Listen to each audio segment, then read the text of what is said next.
100 metre 16 boys final.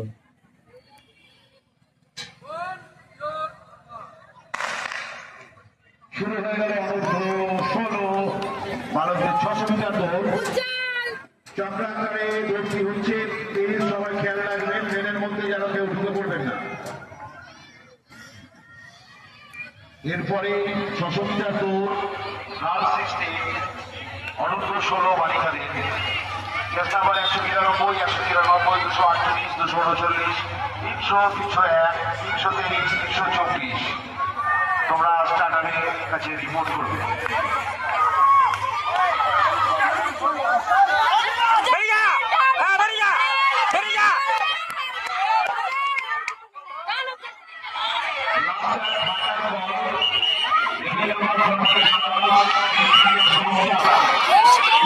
ঠিক আছে ঠিক আছে, মাস্টার ছেলেটা ভালো, প্রত্যেকবারই ভালো হয়। লকডাউন থেকে তোমরা তোমাদের রিপোর্ট করো।